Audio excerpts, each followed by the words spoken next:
Bem-vinda. Bem-vinda, Cris. Mas quem que entrou agora? Tony. Tony?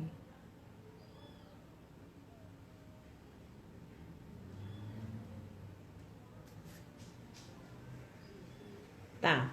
Olha só, vou de novo resumir a minha história, bem resumidinha, né? Pra gente não gastar muito tempo com isso.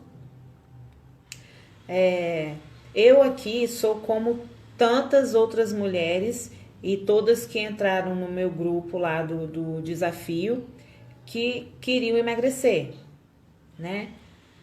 Eu não sei qual é a história de todas vocês, quanto tempo vocês estão tentando emagrecer, mas eu tentei emagrecer por mais de 20 anos. Na verdade, eu acho que quase 30 anos tentando ser magra e vivendo de dieta e sofrendo com dieta. Emagrecia, voltava sem nunca conseguir conquistar mesmo o meu sonho de ser magra e nunca mais voltar a engordar, né? O que a gente quer não é fazer dieta, o que a gente quer não é emagrecer. A gente quer ser magra, né?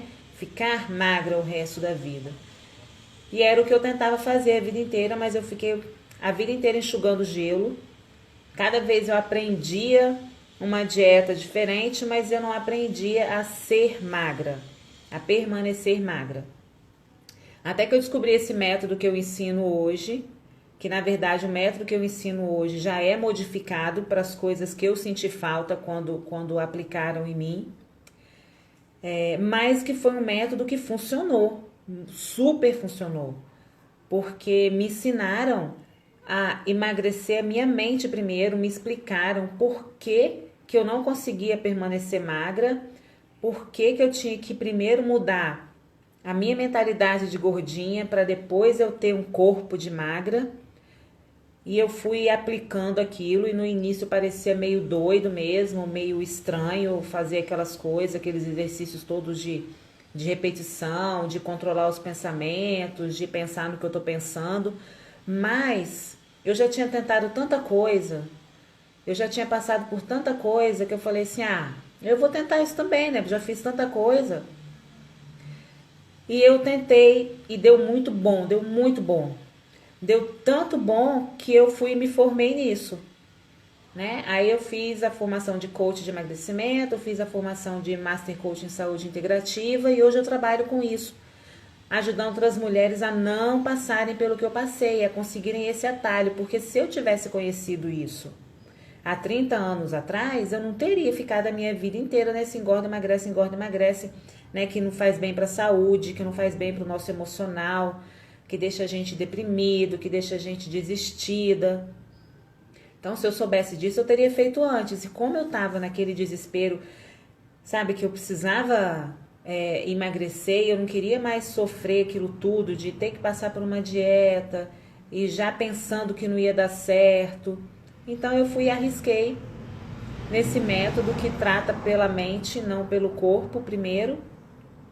E deu certo, deu muito certo. E hoje é isso que eu ensino para as pessoas, só que com um temperinho meu, né? Porque quem foi a minha mentora sempre foi magra.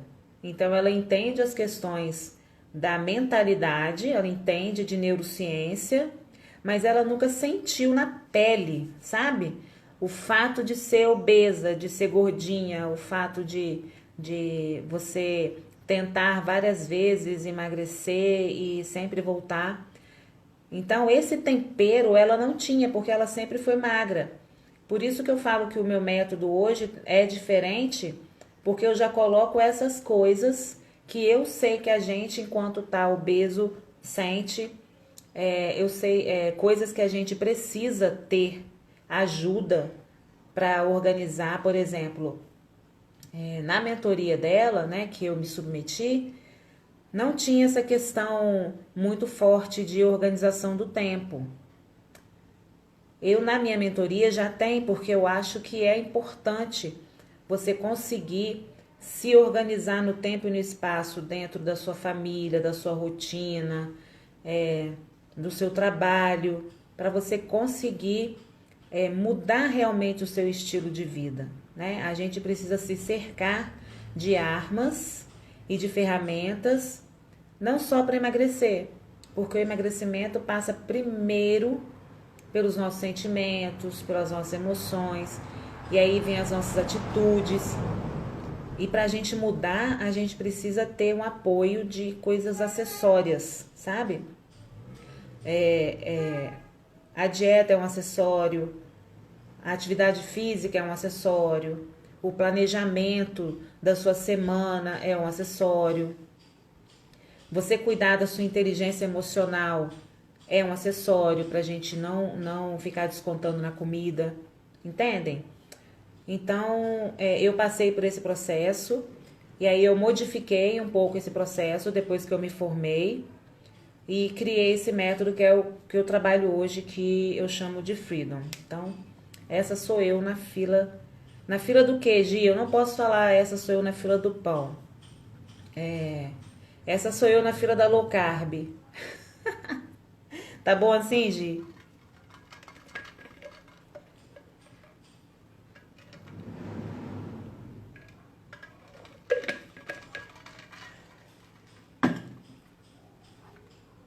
Então vamos lá começar o nosso assunto?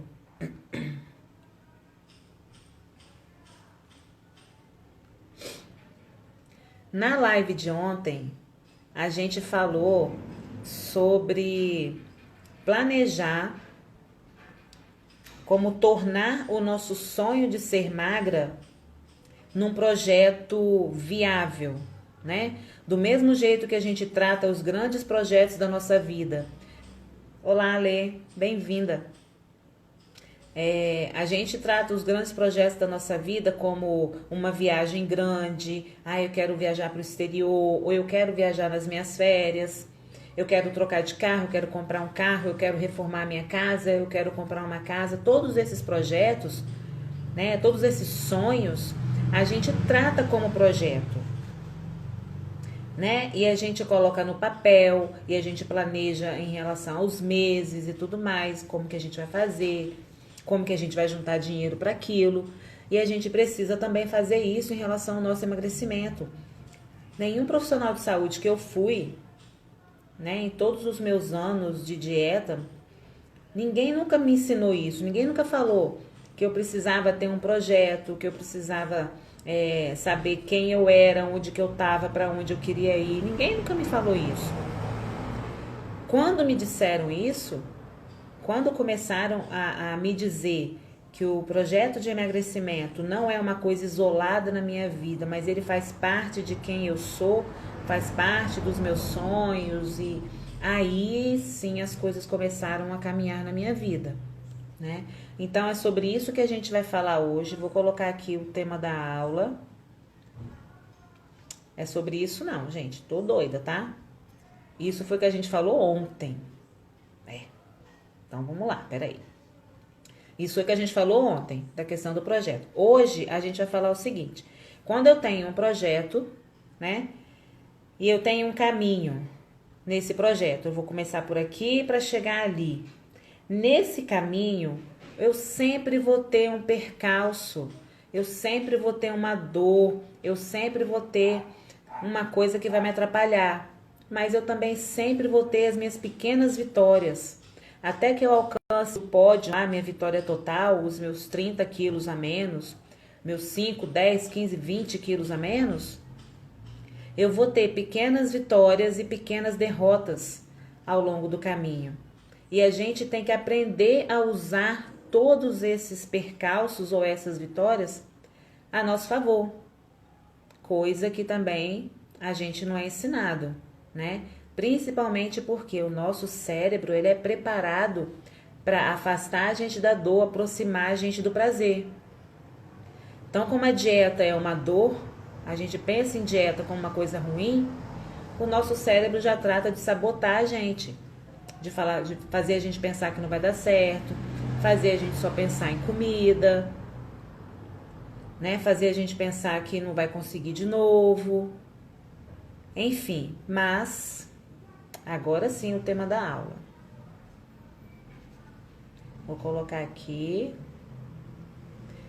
Coach tem muito essa história, né? De do ponto A pro ponto B.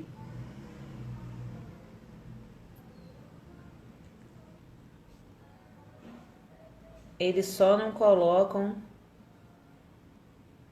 esse pedacinho aqui do prazer e dor.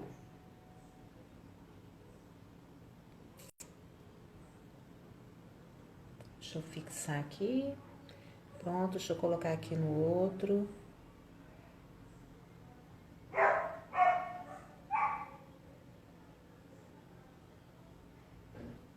Só um segundo.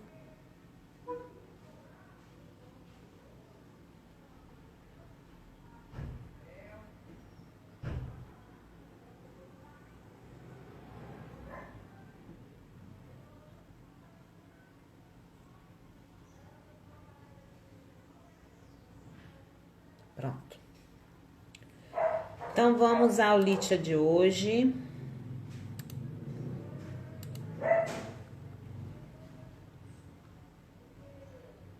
Então, vamos lá, gente. A gente veio ao longo desses dias, né, montando um quebra-cabeça do emagrecimento. E todos os dias eu bato nesse ponto que a gente tem que começar pela nossa mente. Não adianta a gente tentar começar do final, tentar começar pela dieta se a gente não tem uma mente transformada. Inclusive eu fiz um post hoje lá, depois vocês olhem, tá? Com aquela cabinezinha lá do Dr. Who, falando exatamente sobre isso. Eu preciso ter uma mentalidade transformada para que essa mentalidade sustente um corpo magro, tá? Então, ontem a gente falou para colocar o projeto no papel. Eu passei para vocês lá no grupo, né? Aquele SWOT do emagrecimento, para a gente começar a enxergar o que a gente precisa na nossa vida para que esse emagrecimento aconteça de uma forma ecológica, ou seja, que seja sustentável, que eu consiga manter e que depois isso transforme o meu estilo de vida, para não ser mais uma dieta e ser um estilo de vida. Agora, esse seu projeto, ele vai demorar mais tempo para se realizar ou menos tempo, de acordo com o mapa que você tem. Se você tiver um mapa mais complicado, vai demorar mais. Se você tiver um mapa mais destrinchado, vai demorar menos. Em que sentido eu estou falando isso? Gente, eu estou falando do sentido de você ter alguém que te ajude. Todo mundo precisa ter um mentor em alguma coisa. Todo mundo tem um mentor em alguma coisa, mesmo que você não saiba. Mesmo que você não saiba, se você está se expondo ao mesmo programa sempre, ao mesmo tipo de filme sempre, ao mesmo cara telejornal lá apresentado pelo mesmo cara sempre, você está sendo mentoreado por essas pessoas. Se você se expõe a conhecimentos no YouTube, você vive procurando vídeos sobre o mesmo assunto, acompanhando a mesma blogueira, acompanhando o mesmo Instagram, sempre ouvindo aqueles vídeos. Você tem sim essas pessoas como seus mentores, embora você não saiba racionalmente disso. Eles estão moldando o seu pensamento. Então, eles podem estar te dando um mapa maior, mais complicado, ou um mapa menor, mais fácil de seguir e mais assertivo. Vai depender da área, vai depender do mentor, mas de qualquer forma todo mundo tem um mentor pago ou um mentor grátis desses que eu tô falando, mas todo mundo tem, tá? Então isso vai depender de quem você está se expondo, que tipo de mapa você está montando. Mas de qualquer forma, nesse caminho, do ponto A ao ponto B, eu vou sentir prazer e eu vou sentir dor. E o nosso cérebro, ele funciona à base de recompensa e dor. Ele sempre vai aprender com as duas coisas, tá? Com uma recompensa ou com uma dor. Eu vou te dar um exemplo bem prático meu. Deixa eu caçar aqui, peraí. Eu moro na região metropolitana aqui do Espírito Santo, uma cidade próxima da capital. E na capital, eu morava lá quando era criança, na capital existe um parque que chama Parque Moscoso e eu cresci naquele parque. Então, quando eu ia para lá, a minha mãe tinha uma menina que ajudava a cuidar de mim, né? Porque eu era 220 e minha mãe trabalhava muito, que ela tinha tipo, naquele tempo chamava pensão, que hoje é pousada, naquele tempo chamava pensão. Então a mamãe trabalhava o dia inteiro na cozinha, lavando roupa e tal, aquela coisa toda. E aí tinha uma menina que me levava para aquele parque por um certo período, né, para mamãe poder respirar e fazer as coisas e tal em casa.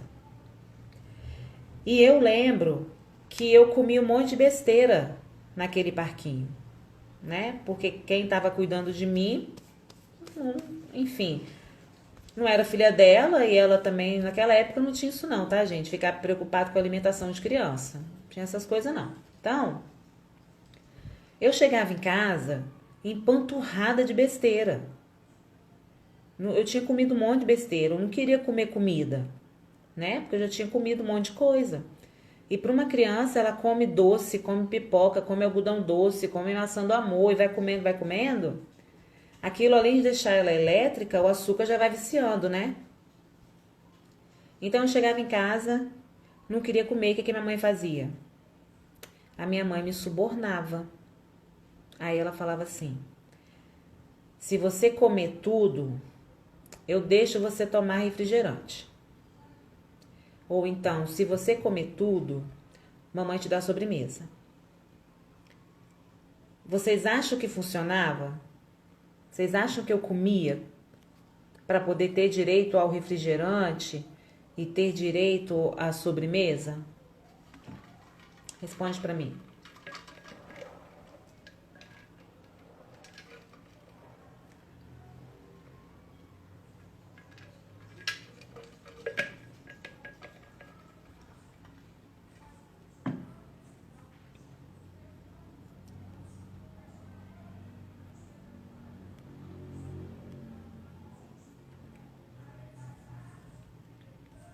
Opa, quase que eu desligo aqui.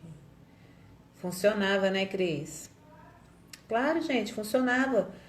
Porque aquilo ali era um prazer que eu ia ter, né? E aí, a gente já vê a origem de um dos sabotadores do emagrecimento. Naquela época, eu já comecei a associar comida a prazer. Hoje a gente não vai falar de sabotadores porque não é esse o objetivo.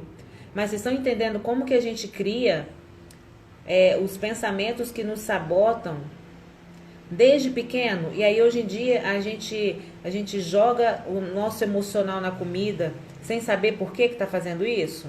Porque a gente aprende isso ao longo da vida, né? E aí vamos aqui continuar a aula, porque o sabotador não é assunto de hoje, né? Agora eu vou te dar um exemplo de punição. Falei que o nosso cérebro ele funciona à base de prazer, de recompensa ou de dor, né? Prazer ou punição. Então vamos aqui à punição. Uma vez, eu sempre, desde sempre, até hoje, eu sempre amei uma papelaria. Adoro lápis colorido, canetinha e caderno. Eu não sou artista, mas eu gosto. E aí, chegava naquela época de comprar material e tal, né? E aí a gente ia pra papelaria comprar e tudo mais. E uma dessas vezes eu fiz aquele escândalo que criança faz, de se jogar no chão e fazer pirraça, porque eu queria, porque eu queria, porque eu queria. E a minha mãe, gente, a minha mãe é piquititica, ela encaixa embaixo do meu queixo. Ela tem 1,50. Mas ela é brava, ela era brava, ela era brava. Aí a minha mãe virou pra mim e falou assim: você vai ficar aí nesse chão sozinha e eu vou embora. E quando chegar em casa você vai apanhar.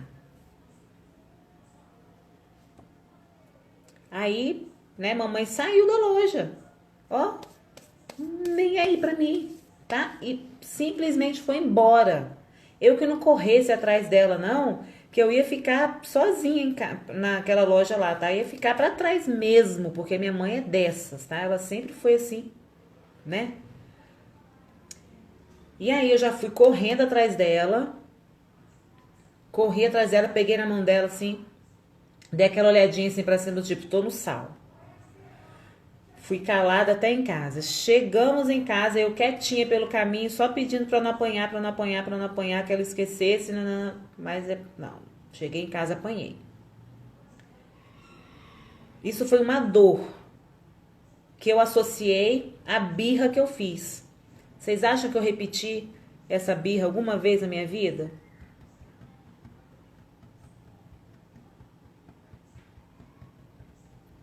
Nunca mais, gente. Nunca mais eu fiz uma birra daquela de... Yara! Bem-vinda, amore! Nunca mais eu repeti aquela birra de me jogar no chão para fazer escândalo, para pedir um nada para minha mãe assim. Ela só precisou fazer isso uma vez para eu criar essa associação, tá? Então, rapidinho lá no meu cérebro, eu criei aquela associação de que birra era sinônimo de dor e de surra, de apanhar, né? Então, o nosso cérebro é assim. Tudo bem que, por exemplo, nessa questão da surra, foi muito fácil ela incutir uma crença, porque doeu, né? Eu fiquei com medo na loja, porque ela me deixou sozinha. Então, uma criança largada, ela vai sentir medo. E eu ainda cheguei em casa e ainda apanhei. Então, teve um reforço de dor.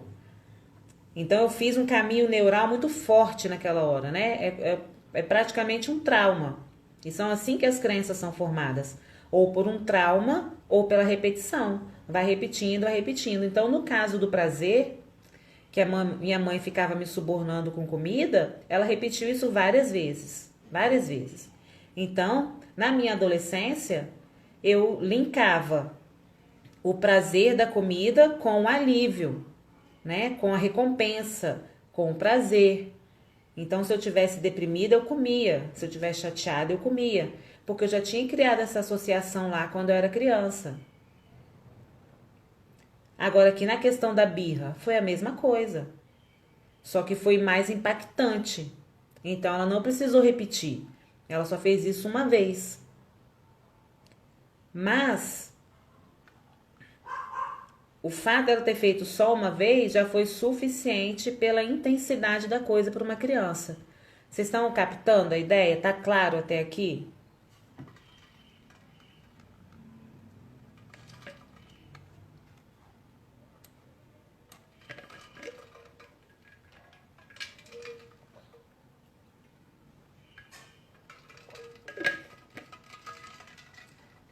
Sim, comer é um prazer.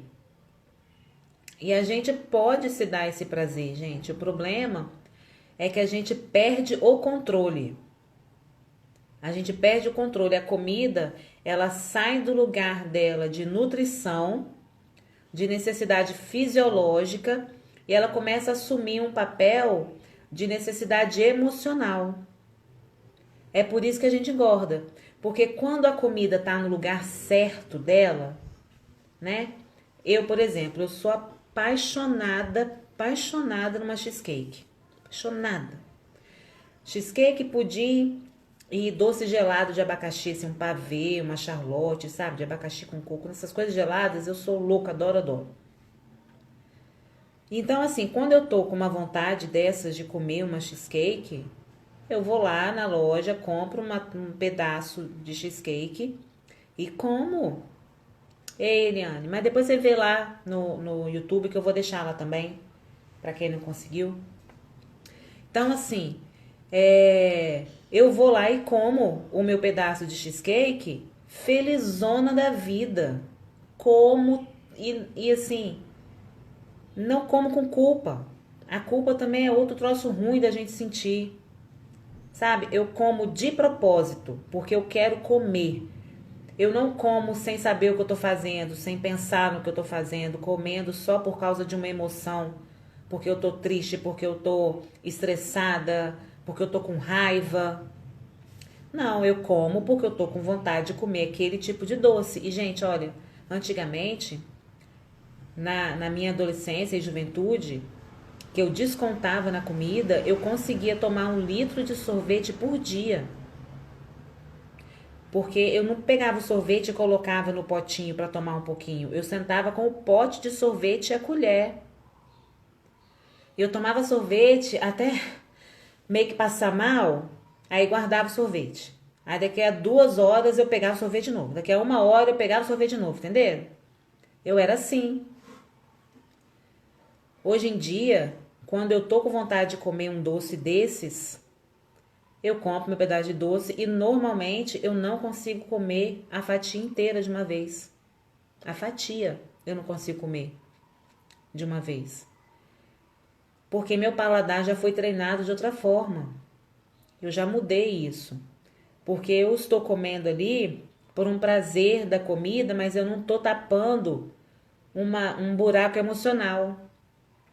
Então eu presto atenção às reações do meu corpo, eu presto atenção ao que o meu corpo está dizendo, chega e chega. E eu consigo controlar. Ai, gente, minha garganta tá doendo.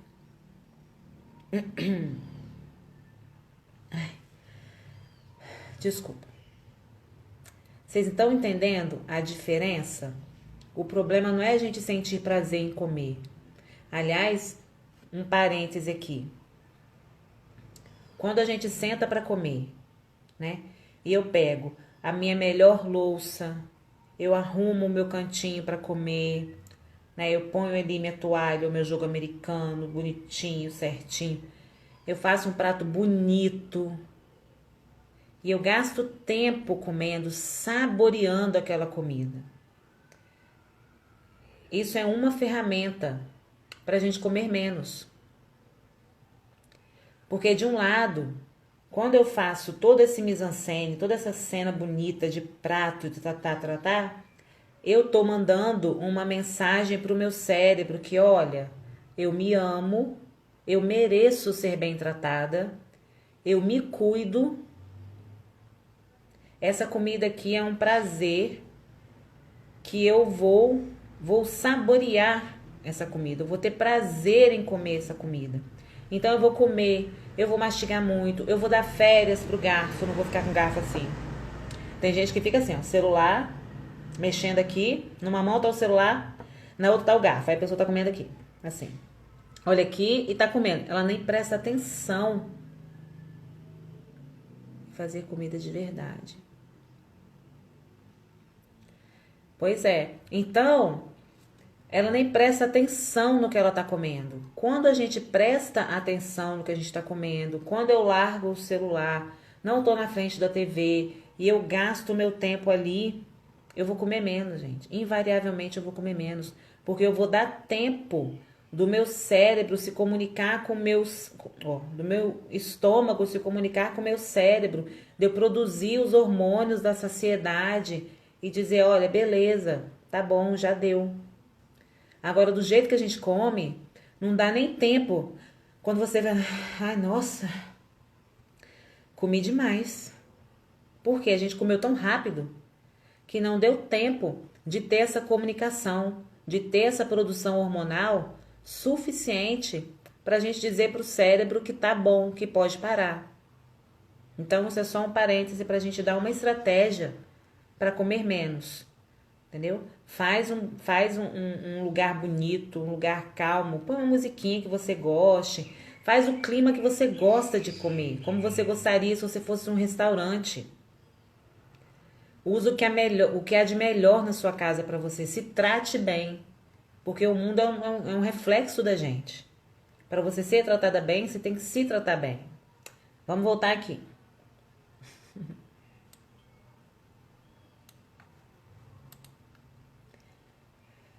Então, gente, vamos voltar aqui que a gente estava falando de dor e prazer, né? Em relação à comida. Essas coisas que a gente vai adquirindo, esses sentimentos que a gente vai adquirindo ao longo da vida, nós chamamos de crenças. Elas são ideias fixadas na nossa mente, pelas quais a gente caminha. Então, assim, se eu acredito que a comida é um alívio, como eu acreditava, eu vou sempre fugir para a comida a cada dor emocional que eu sentir. Vocês estão me acompanhando? Estão entendendo? Isso acontece com vocês? Vocês fazem isso? De vez em quando dar aquela sapateada na jaca porque tá chateada, brigou com o namorado, brigou com o chefe, não tá feliz no emprego. Vocês fazem isso?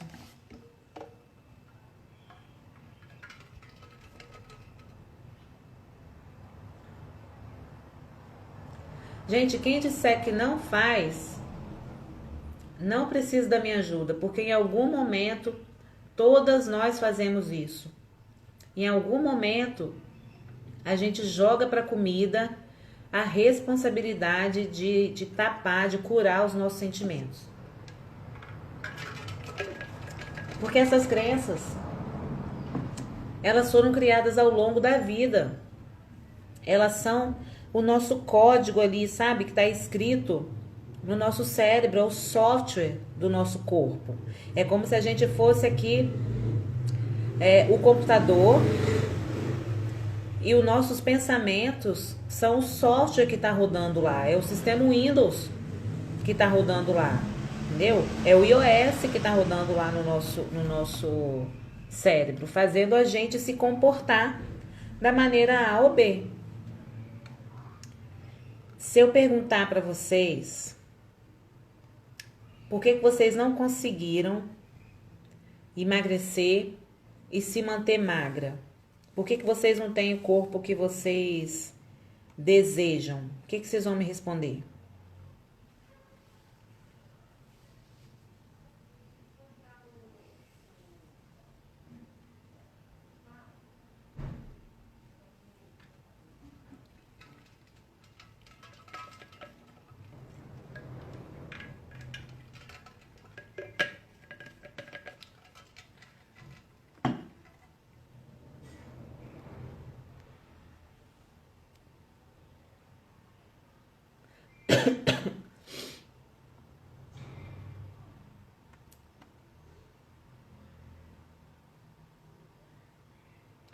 Porque comeu. Porque come mais do que gasta. Má alimentação.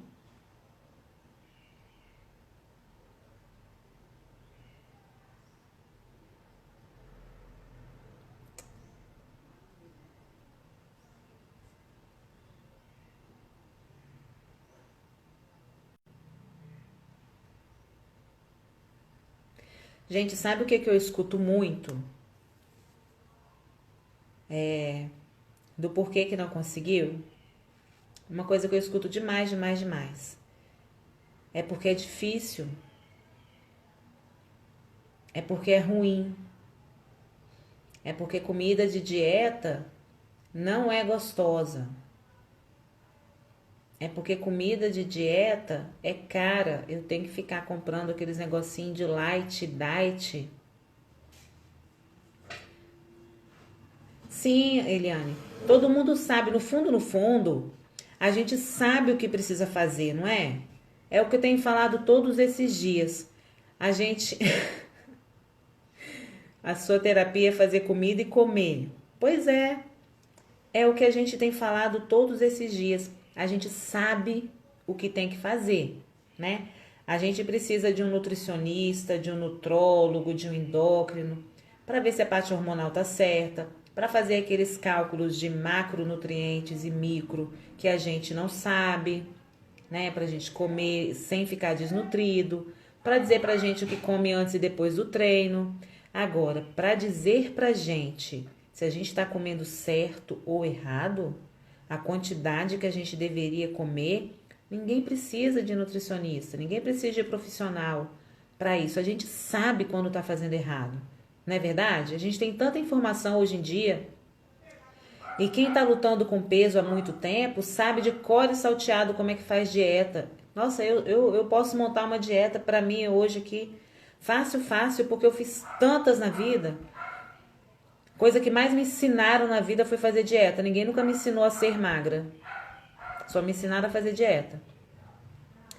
Então, todas essas coisas a gente associa com dor. A gente associa com dor financeira, porque dieta é caro. Dor emocional, porque é muito difícil. Dor emocional, porque a comida é ruim. Dor emocional, porque é um sacrifício. A gente associa a mudança, a gente associa essa mudança de vida, digamos assim, muito mais à dor de passar pela dieta do que ao prazer de conquistar o corpo que a gente quer. A nossa associação com a dor, ela é mais forte. Lembra da minha história lá?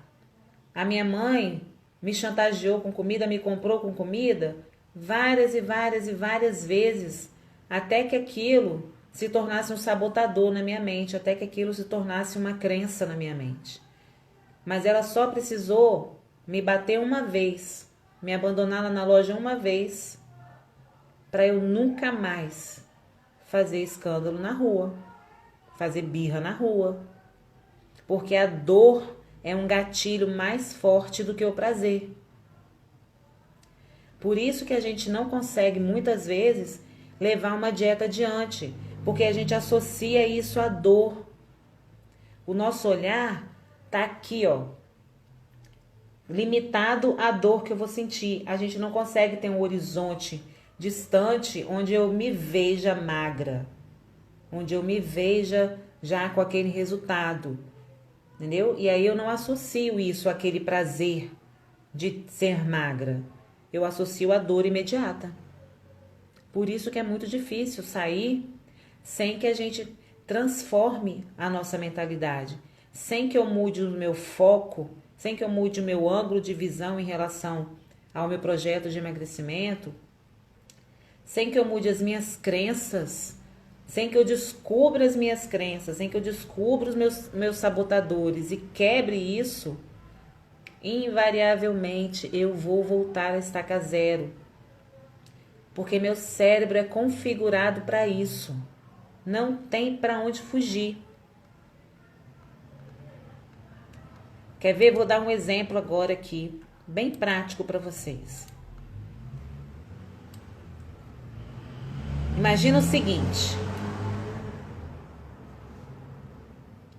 Imagina aí na sua mente uma comida, uma coisa de comer, que tem numa padaria perto de você e que em certa hora do dia eles fazem e que você absolutamente ama.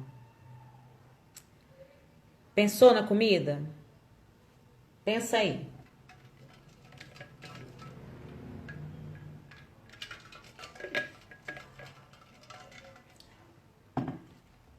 Pensou a ponto de dar vontade de comer? Tomar, né?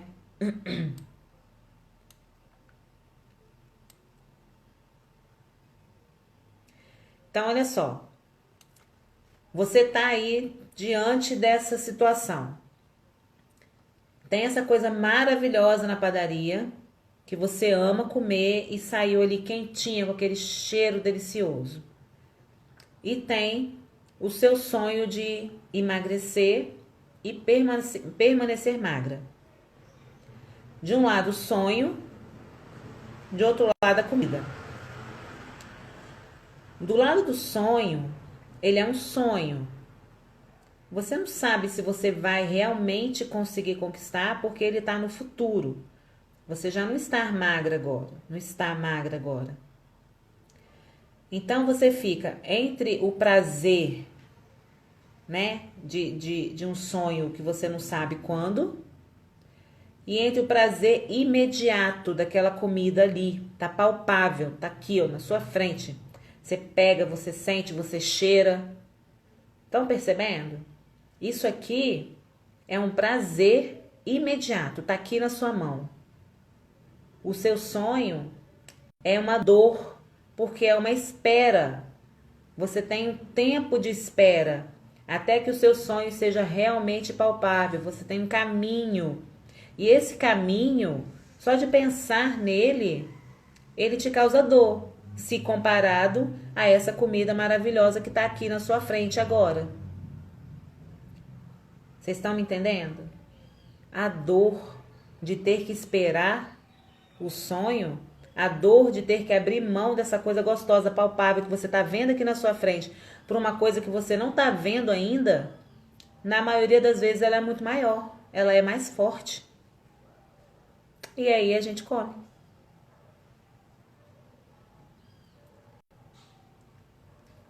Conta pra mim se não é assim.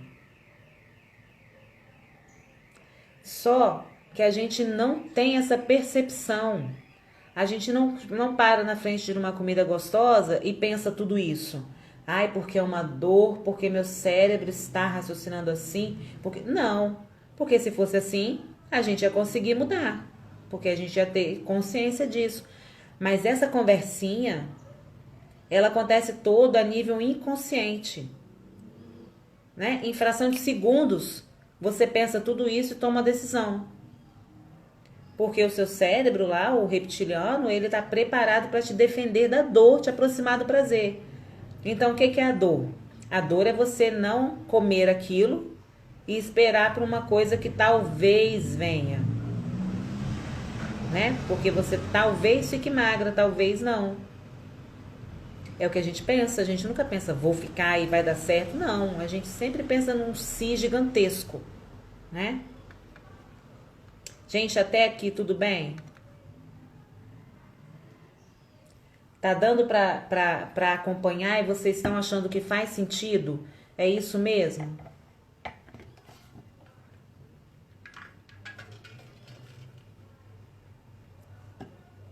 Vocês têm alguma pergunta?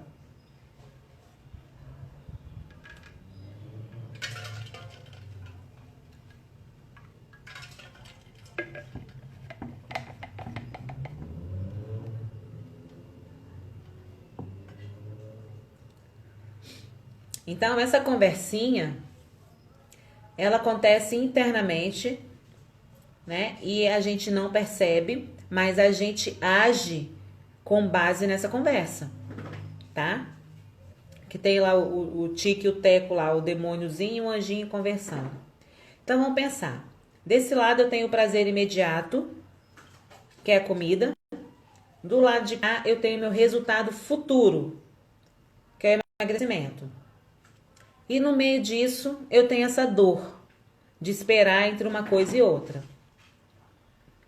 Como que eu posso mudar isso na minha mente?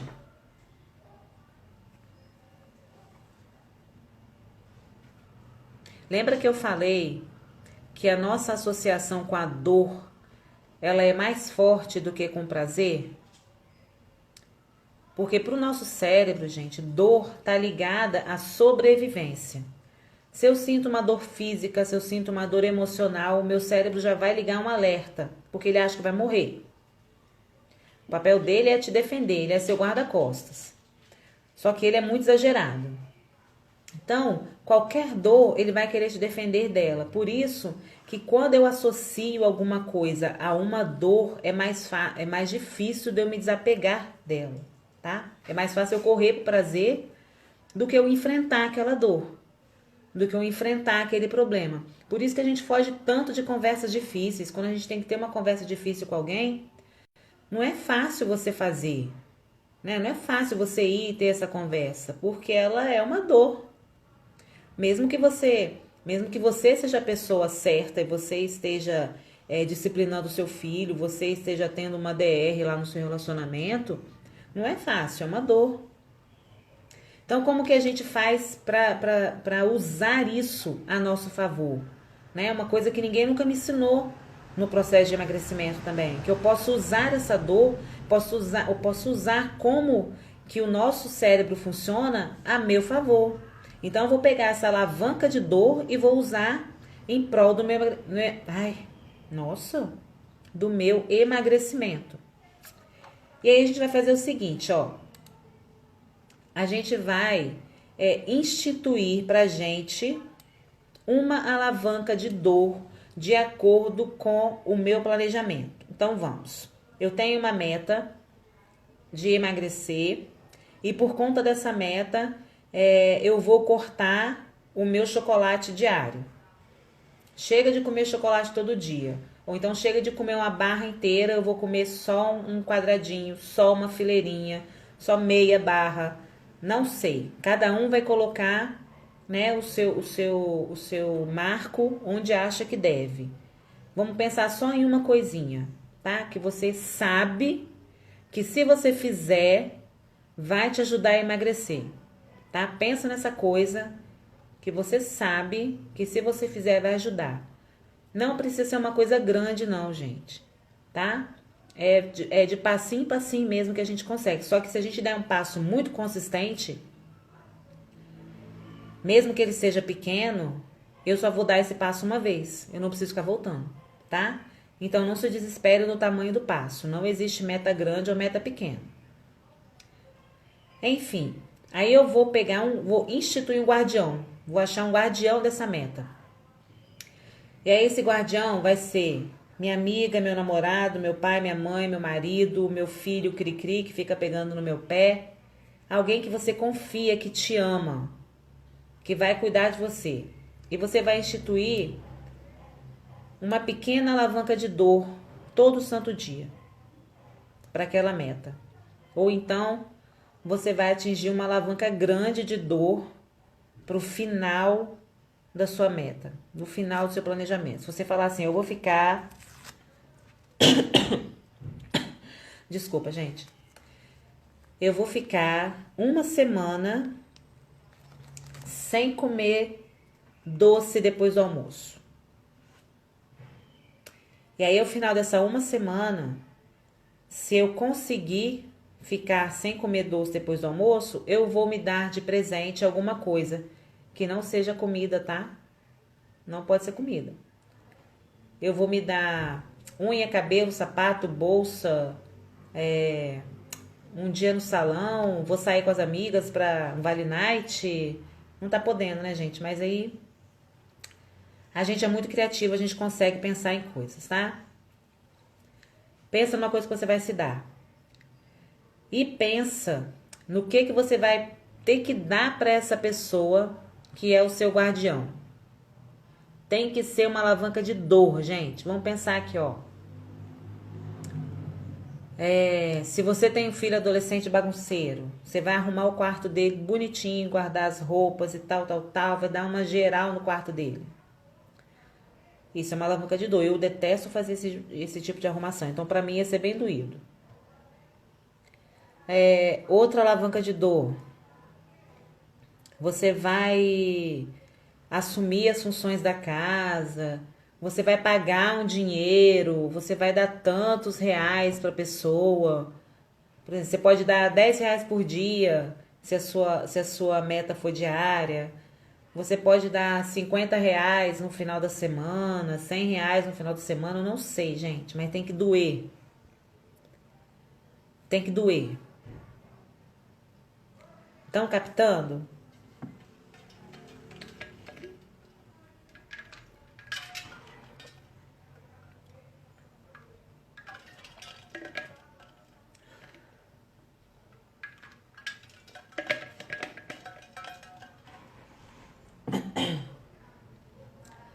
Essas alavancas de dor e de prazer, elas são um mecanismo natural pelo qual o nosso cérebro funciona. Então, o que eu estou fazendo, na verdade, é ensinar o meu cérebro, é treinar o meu cérebro para que ele faça a associação certa. Então, pensa, quando você chegar no final da semana e você cumpriu aquela sua meta todos os dias, e você vai se dar alguma coisa por conta daquilo, você vai sentir um prazer imenso em fazer isso. Você vai se sentir vitoriosa, como se você tivesse escalado o Everest. A sensação é muito prazerosa, é muito boa. E aí você vai associar isso que a gente associava a sacrifício antes, isso que a gente associava a dor antes, ao prazer de você se dar aquela coisa, de você se tratar bem, sabe? De você se levar ao salão, de você se levar para fazer uma unha, de você se levar para sentar numa cafeteria e tomar um bom café. Comida não, tá, gente? Não se dá comida não, tá? Porque senão você vai criar uma associação inversa. A gente vai só fortalecer a questão da alimentação. Se dá uma coisa para se cuidar. Tem algumas estéticas que já estão funcionando, né? Alguns serviços já estão funcionando.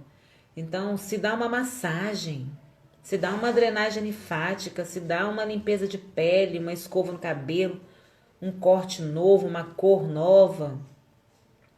Ai, não tô podendo gastar com salão. Vai no supermercado, compra uma tinta. Cuidado, hein, gente, para não fazer besteira no cabelo. E depois associar isso com dor também. Mas eu sei que a gente consegue. Se a gente pensar aí nas coisas que a gente gosta de fazer, a gente vai achar uma coisa que não está relacionada à comida e que pra gente é um prazer. Então, por exemplo, quem tem filho é muito difícil, né? Quem tem filho pequeno, por exemplo, ter um tempo só para ela. Ter um tempo só para você é um luxo, sabe? Então, quem sabe instituir isso para você. Ter um tempo só para você. Ai, começou, gente. Até que eles demoraram muito hoje, né? Quem sabe ter um tempo só para você lá na caixinha do nada, que nem homem faz. Vai lá pra caixinha do nada e fica lá. Gente, eu tenho 25 segundos para terminar. Mas na verdade eu já passei tudo que eu queria passar para vocês hoje, tá? Mas eu vou voltar só pra gente fechar com a questão da consultoria que vocês podem ganhar, né? E com a questão de amanhã e do que vai acontecer no grupo agora à tarde, tá? Então voltem que eu vou passar o restinho para vocês. Beijo.